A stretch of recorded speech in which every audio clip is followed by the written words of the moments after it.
ನಾನು ಅದಕ್ಕೆ ಹೇಳ್ತೀನಲ್ಲ, B J ಪಿಯಲ್ಲಿ ಏನಾಗುತ್ತೆ ಅನ್ನೋದ್ರ ಬಗ್ಗೆ ನಾನು ಇವತ್ತು ಹೇಳೋಕ್ಕೆ ಇಷ್ಟಪಡಲ್ಲ. ಬಿ ಜೆ ಪಿನಲ್ಲಿ ಏನೇ ರೆಬಲ್ ಇದ್ದರೂ ಕೂಡ ಇದನ್ನು ಸುಧಾರಿಸಿ ಅದನ್ನು ಸರಿ ಮಾಡೋಂಥ ಶಕ್ತಿ ಕೇಂದ್ರದ ನಾಯಕರು ಇದೆ. ನರೇಂದ್ರ ಮೋದಿಯವರಿಗೆ, ಅಮಿತ್ ಶಾ ಅವರಿಗೆ, ಅವರೆಲ್ಲರೂ ಕೂಡ ದೊಡ್ಡ ಸಂಘಟನೆ. ಯಾವುದೋ ವ್ಯಕ್ತಿ ಮೇಲೆ ಈ ಪಕ್ಷ ಇಲ್ಲ. ಈಗ ಸೋನಿಯಾ ಗಾಂಧಿ, ರಾಹುಲ್ ಗಾಂಧಿ ಸ್ವತಃ AICC ಅಧ್ಯಕ್ಷರು ಏನು ಹೇಳ್ತಾರೆ, ನನ್ನ ಹತ್ರ ಏನೂ ಇಲ್ಲಪ್ಪ, ಹೈಕಮಾಂಡ್ ಕೇಳ್ತೀನಿ. ಯಾರು ಹೇಳಿದಿದ್ದೀನ? AICC ಅಧ್ಯಕ್ಷರು ಅಂದರೆ ನಾನು ಹೈಕಮಾಂಡ್ ಅಲ್ಲ ಅಂತ. ಭಗವಂತ ಹೇಳ್ದಂಗೆ ನನ್ನ ಕೈಲಿ ಏನಿಲ್ಲಪ್ಪ, ಭಗವಂತನಿಗೆ ಕೇಳು ಅಂತ ಭಗವಂತನೇ ಹೇಳ್ದಂಗೆ. ಇವ್ರು ಒಪ್ಕೊಂಡ್ರಾಗಾರೆ ನನಗೆ ಸಂಬಂಧವೇ ಇಲ್ಲ, ಹೈಕಮಾಂಡ್ಗೂ ನನಗೂ ಸಂಬಂಧ ಇಲ್ಲ.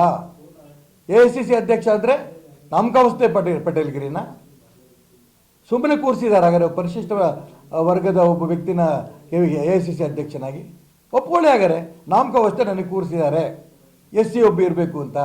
ಎಲ್ಲ ನಡೆಯೋದು ಸೋನಿಯಾ ಗಾಂಧಿ, ರಾಹುಲ್ ಗಾಂಧಿ ಕುಟುಂಬದ್ದೇ. ಹೇಳ್ಬಿಡಿ. ಅದಕ್ಕೋಸ್ಕರ ಹೇಳ್ತಿರೋದು, ಕಾಂಗ್ರೆಸ್ ಪಕ್ಷವೇ ದೇಶದಲ್ಲಿ ನಿರ್ನಾಮ ಆಗೋಗ್ತಾ ಇದೆ. ಅದಕ್ಕೆ ಕರ್ನಾಟಕ ರಾಜ್ಯ ಒಂದು ಸೇರಿಕೊಡುತ್ತೆ. ಯಾವತ್ತೇ ಚುನಾವಣೆ ಆದರೂ ನೀವು ಹೇಳ್ದಂಗೆ ಸಿದ್ದರಾಮಯ್ಯ ಮುಂದುವರೆದ್ರೆ DK ಸಹಕಾರ ಕೊಡಲ್ಲ, DK ಮುಖ್ಯಮಂತ್ರಿ ಆದರೆ ಸಿದ್ದರಾಮಯ್ಯ ಸಹಕಾರ ಕೊಡಲ್ಲ. ಈ ಸರ್ಕಾರ ಬಿದ್ದೋಗುತ್ತೆ. ಯಾವತ್ತು ಬೇಕಾದ್ರೂ ಚುನಾವಣೆ ಬರ್ಬೋದು. ವಿಜೇಂದ್ರ ಮುಂದುವರಿಯೋದು ನನ್ನ ಕಂಡೀಷನ್ನು. ನನ್ನ ವಿಜೇಂದ್ರ ಮೇಲೆ BJP ನಿಂತಿಲ್ಲ, ಭಾರತೀಯ ಜನತಾ ಪಾರ್ಟಿ ನಿಂತಿರೋದು. ಪ್ರತಿ ವಿಧಾನಸಭಾ ಕ್ಷೇತ್ರದಲ್ಲೂ ಸಾವಿರ ಕಾರ್ಯಕರ್ತರು, ನಿಷ್ಠಾವಂತ ಕಾರ್ಯಕರ್ತರಿದ್ದಾರೆ. ದೇಶಭಕ್ತ ನಿಷ್ಠಾವಂತ ಕಾರ್ಯಕರ್ತರಿದ್ದಾರೆ. ಆ ಕಾರ್ಯಕರ್ತರ ಮೇಲೆ BJP ನಿಂತಿದೆ. ವಿಜೇಂದ್ರ ಮುಂದುವರೆದ್ರೆ ಏನಾಗುತ್ತೆ, ಈಶ್ವರಪ್ಪ BJP ಸೇರಿದ್ರೆ ಏನಾಗುತ್ತೆ, ಎರಡೂ ಲೆಕ್ಕಕ್ಕೆ ಇಟ್ಕೋಬೇಡಿ. ಭಾರತೀಯ ಜನತಾ ಪಾರ್ಟಿ ನಿಂತಿರೋದು ಕಾರ್ಯಕರ್ತರ ಮೇಲೆ. ಆ ಕಾರ್ಯಕರ್ತರ ಮೇಲೆ ಚುನಾವಣೆ ಆಗುತ್ತೆ. ಕಾರ್ಯಕರ್ತರ ದೇಶಭಕ್ತಿನ ಜನ ಗುರುತಿಸ್ತಾರೆ. ಆ ರಾಷ್ಟ್ರಭಕ್ತಿ ಮೇಲೆ ಜನ ಖಂಡಿತ ಕರ್ನಾಟಕ ರಾಜ್ಯದಲ್ಲೂ ಕೂಡ ಈ ಕಾಂಗ್ರೆಸ್ಸನ್ನು ನಿರ್ನಾಮ ಮಾಡ್ತಾರೆ. ಈ ವಿಶ್ವಾಸ ನನಗಿದೆ. ಅಟಲ್ ಬಿಹಾರಿ ವಾಜಪೇಯಿ ಪ್ರಧಾನಮಂತ್ರಿ ಆದಂಥ ಸಂದರ್ಭ ಎಲ್ಲರೂ ಕೇಳ್ತಿದ್ರು, ವಾಜಪೇಯಿ ಹೋದ್ಮೇಲೆ ಯಾರೂ ನಿಮ್ಮ ಹತ್ರ ಇಲ್ಲ ಅಂತ. ಯಾವುದೇ ಒಬ್ಬ ವ್ಯಕ್ತಿ ಕೊಟ್ಟರು ಅವನು ಪ್ರಧಾನಮಂತ್ರಿ ಸ್ಥಾನದಲ್ಲಿ ಇದ್ದು ದೇಶವನ್ನು ಮುಂದುವರಿಸ್ತಾನೆ, ವಿಶ್ವದಲ್ಲೇ ಭಾರತಕ್ಕೆ ಕೀರ್ತಿ ತರ್ತಾನೆ ಅನ್ನೋಂಥ ಉದಾಹರಣೆ ಮೋದಿ ಬಂದರು. ಮೋದಿ ಬಂದರೆ ಇನ್ನೊಬ್ಬ ಬರ್ತಾರೆ. ಇಲ್ಲ, ಯಾರ ಹೇಳಕ್ಕೆ ನಾನು ಒಪ್ಪಲ್ಲ. ನಾನು ಭಾರತೀಯ ಜನತಾ ಪಾರ್ಟಿನಲ್ಲಿ ಇಡೀ ಜೀವನ ಕಳೆದಿದ್ದೇನೆ. ಭಾರತೀಯ ಜನತಾ ಪಾರ್ಟಿನಲ್ಲಿ ಕೋರ್ ಕಮಿಟಿ ಇದೆ, ಭಾರತೀಯ ಜನತಾ ಪಾರ್ಟಿನಲ್ಲಿ ಪದಾಧಿಕಾರಿಗಳ ತಂಡ ಇದೆ, ಭಾರತೀಯ ಕೇಂದ್ರದಲ್ಲಿ ತಂಡ ಇದೆ, ರಾಜ್ಯದಲ್ಲಿ ತಂಡ ಇದೆ, ಪ್ರತಿ ಜಿಲ್ಲೆನಲ್ಲಿರುತ್ತೆ, ಪ್ರತಿ ತಾಲೂಕಲ್ಲಿರುತ್ತೆ. ಹಾಗಾಗಿ ಇಲ್ಲಿ ಯಾವುದೇ ಸರ್ವಾಧಿಕಾರ ನಡೆಯುವಂಥ ಪ್ರಶ್ನೆ ಇಲ್ಲ. ಎಲ್ಲ ಕೂತು ಚರ್ಚೆ ಮಾಡಿ ತೀರ್ಮಾನ ಮಾಡೋಂಥ ಪಾರ್ಟಿನೇ ಭಾರತೀಯ ಜನತಾ ಪಾರ್ಟಿ. ಇಲ್ಲ. ಅದಕ್ಕೆ ನಾನು ಹೇಳಿದೆ, ಯತ್ನಾಳ್ದಿರ್ಬೋದು, ನಂದಿರ್ಬೋದು, ನಮ್ಮ ಉದ್ದೇಶಗಳು ನೀವು ಹೇಳಿದಂಗೆ ಭಾರತೀಯ ಜನತಾ ಪಾರ್ಟಿ ಸ್ವಲ್ಪ ಸರಿ ಹೋಗಬೇಕು ಅನ್ನೋಂಥ ಉದ್ದೇಶದಲ್ಲಿ ನಾವು ಹೊರಟ್ವಿ. ಅದನ್ನು ನಮ್ಮ ಪದಾಧಿಕಾರಿಗಳು ಸಹಿಸಿಲ್ಲ, ತೆಗೆದ್ರು ಪಾರ್ಟಿಯಿಂದ, ಪ್ರಶ್ನೆ ಬೇರೆ. ಆದರೆ ಯತ್ನಾಳು, ಈಶ್ವರಪ್ಪನೇ ಭಾರತೀಯ ಜನತಾ ಪಾರ್ಟಿ ಅನಿವಾರ್ಯ ಅಲ್ಲ. ತಗೋಬೋದು, ತಗೊಳ್ಳದೇ ಇರ್ಬೋದು, ಅವ್ರಿಗೆ ಬಿಟ್ಟಿದ್ದದು.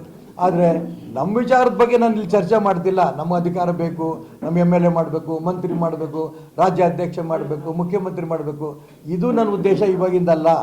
ರಾಜ್ಯ ಉಳಿಬೇಕಾದ್ರೆ ಕಾಂಗ್ರೆಸ್ ಪಕ್ಷ ಹೋಗಬೇಕು, ಅವಾಗ ರಾಜ್ಯ ಉಳಿಯುತ್ತೆ. ಉಳಿದವರೆಲ್ಲರೂ ಸೇರಿ ರಾಜ್ಯವನ್ನು ಉಳಿಸ್ತಾರೆ. ಆ ನೋವು ಈ ನೋವು ಅಂತ ಆಸ್ಪತ್ರೆಗಾಗಿ ಅಲೆದಾಡ್ತಿದ್ದೀರಾ? ವಿಪರೀತ ಖರ್ಚು ಮಾಡಿ ಚಿಂತೆ ಮಾಡ್ತಿದ್ದೀರಾ? ಚಿಂತೆ ಯಾಕೆ? ಜಗದಾಳಕ್ಕೆ ಬನ್ನಿ. ಸುಶೀಲಾದೇವಿ ಯೋಗ ಮತ್ತು ಪ್ರಕೃತಿ ಚಿಕಿತ್ಸಾ ಕೇಂದ್ರದಲ್ಲಿ ಯಾವುದೇ ಆಪರೇಷನ್ ಇಲ್ಲದೆ ನಿಮ್ಮ ಎಲ್ಲಾ ಕಾಯಿಲೆಗೂ 100% ಚಿಕಿತ್ಸೆ ಪಕ್ಕ.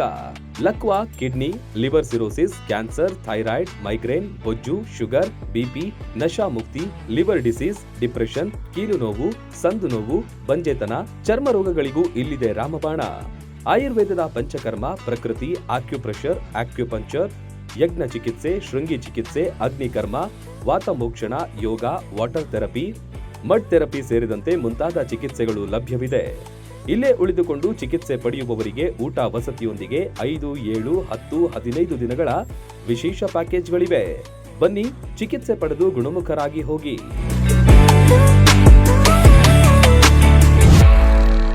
ರನ್ ಟಿವಿ ನ್ಯೂಸ್ ವಿಡಿಯೋಸ್ ನೋಡಲು ಸಬ್ಸ್ಕ್ರೈಬ್ ಮಾಡಿ, ಬೆಲ್ ಐಕಾನ್ ಪ್ರೆಸ್ ಮಾಡಿ.